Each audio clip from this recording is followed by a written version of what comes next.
They want to make sure that all people of color are pushed down and desperate and hungry and ultimately out of this country. The war of words over illegal immigration is stretching into our hometown and prompting preventative actions. President Donald Trump called off an apparent raid of 2,000 families in 10 different cities over the weekend. While U.S. officials bicker over the communications breach, Jackson's Mirror organization is ready to stand with those wronged by the system.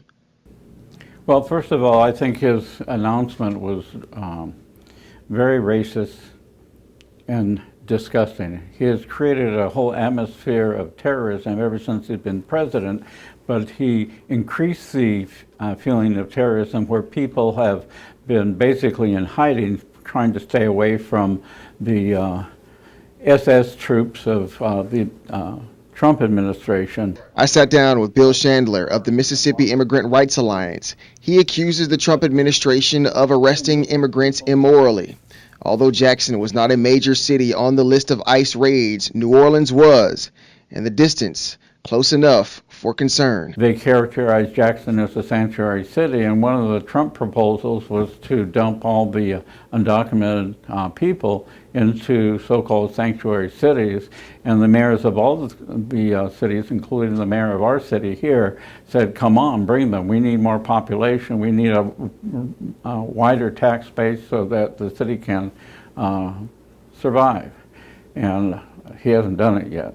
Chandler says Mira is putting in long hours into its Know Your Rights workshops. They travel into local areas, delivering hot meals and translating what immigrants need to know to protect themselves against what many believe to be unlawful raids by ICE officers. Well, first of all, they don't have to tell them anything, and they do not have to answer a knock on the door unless ICE has a warrant. If they have a warrant, then they can let them in. But they can ask the ICE officers that are there, if they do have a warrant, to slip it under the door so they can see it before they open the door. And tomorrow we'll take you inside of Mira's operations and their mission to protect immigrants. You'd be surprised to know a good percentage of their work happens right at Jackson's Greyhound bus station on Mid Street. For now in Jackson, I'm Eric Walker, JSU-TV.